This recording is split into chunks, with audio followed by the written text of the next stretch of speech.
my knowledge, there's two definitions. There's one definition that nude is equivalent to like skin tone, but the second one is that nude is like a peach, pale white person skin color.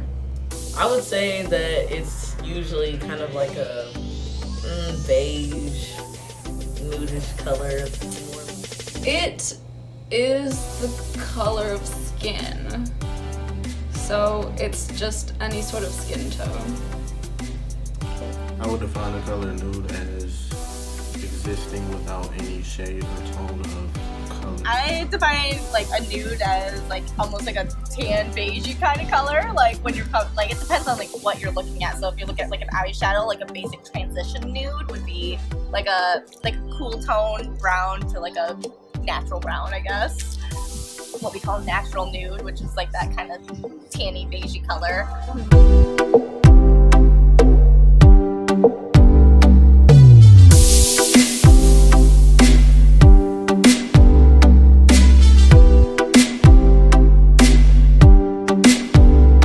Makeup wise, I do like buying makeup, but I think the problem that tends to come about with buying makeup for darker skin tones is that the undertones are very different and they always tend to have just like, each like line would just have like one, but for like the really pale shades, there's like a lot. And like even with the dark skin colors, there's always like 4 or 5 and they're like super different shades. I believe that women of color and white women have a completely different experience when it comes to beauty and makeup. For one, the beauty industry more so appeals to white women and provides more of a variety when it comes to different shades and colors in makeup, as well as, like you stated, with the pantyhose. I believe that they don't necessarily have a color shade that matches the exact skin color of women of color, so definitely there is something that lacks in that particular field. I just think that because throughout history it's been perpetuated that white women are just this, like the epitome of beauty. I believe that the beauty industry acknowledges this, as well as the other industries that focus on women and the expression of women through beauty. I never find them, but I don't really look for them that much because I just figure I'm not going to be able to find them. The problems have been pretty minimal for me because most of the industries that create such products are built for white people generally. Like the market is wealthy white people. For pantyhose especially, I have had issues going, like if I go to Meijer or like Walmart, I can't really find my skin tone. I will either have to get something way lighter than my skin tone or something way too dark for my skin tone. And that's just like the compromise that you have to make if you're stumbling between the skin colors, which is a bit annoying. They have a lot of colors for light skin tones and a couple of colors for dark skin tones, and that's the same thing with makeup as well. So it's not hard for bras at all with this size, but for makeup it wouldn't be hard because I am a very catered to skin tone.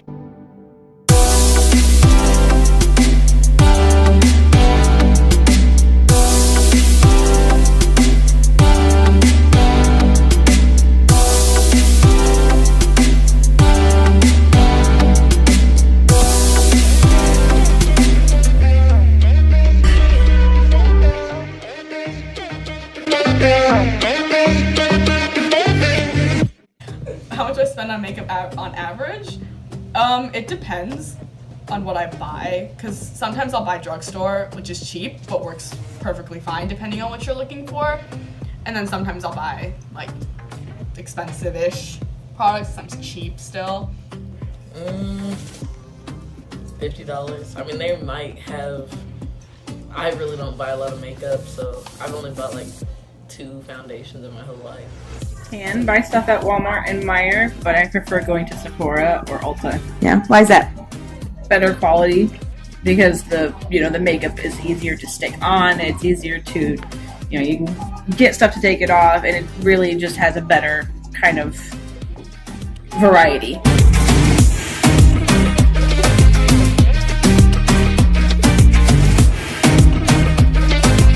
Basically, India, there's like a hierarchy between like the different skin colors. So the lighter you are tends to be referred to how like pretty you are, and the darker you are tends to refer to like you being less pretty.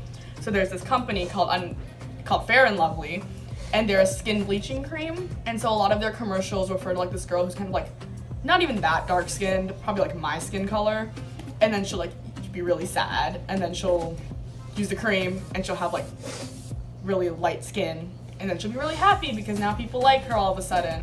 Almost like a self-inflicted hatred of your skin color just because you don't want to have darker skin. It's like even in East Asia, South Asia, like the ideal is the whiter you are, the prettier you are. So there's just this very like ideal for white, and like it doesn't, I think it's going away with the diaspora coming in, especially for the US, but so there are a lot of movements of like embracing your skin color, but there's still like the older generations pushing the idea of having lighter skin. Okay, so I mean, I know that in a lot of other countries, lighter skin is more of like the beauty aesthetic. So it's kind of the same here, to be honest. So it's really not really looked good to be darker, and it's also a lot harder for you to find things for you if you're darker most of the time. So Do you think America's more progressed in that sense than other countries? I would definitely say yes, because we have to be, in the sense that we have a lot more cultures and things, and in countries that are a lot more homogenous, as in like some places in Europe and then Korea and other places in Asia, they don't have that much diversity in the population, so their skin tones aren't going to be that far off one specific spectrum. I know that in India, Fair and Lovely is like a very big thing. I know that in at least Korea, probably a lot of other like Eastern Asian countries, skin bleaching is a very popular thing. I know that people tend to judge you obviously based on how dark your skin color is, and more prejudice towards someone who is darker versus who is lighter, because again, white privilege. I feel that I really can mostly speak for Western companies and like Western living, but a lot of the stuff here is catered to the more privileged group of people, which tends to be white people, because marginalized people tend to be people of color, and stuff isn't, or at least it's getting a lot better now. We found that overall people considered nude to be a skin tone color or beige color. When people thought of the color nude, the first thing that came to mind was like a lighter skin tone. The difficulty that we found when doing our film project was we found that people with lighter skin tones have a lot more variety, so it's easier for them to obtain products that closest match their skin tone, whereas people with darker skin tones don't have that variety and that availability of products, so they are marginalized because those products are not available to them. The perception of beauty worldwide is very skewed toward lighter skin tones as being favored over darker skin tones. Western standards of beauty have become dominant in today's day in society, especially in Eastern and Southern Asian cultures. Diversity should be shown more in the public eye, and we need to change what the face of beauty is. We can change this by incorporating different cultures and a variety of different people by changing the face of beauty to include a variety of nationalities and ethnicities.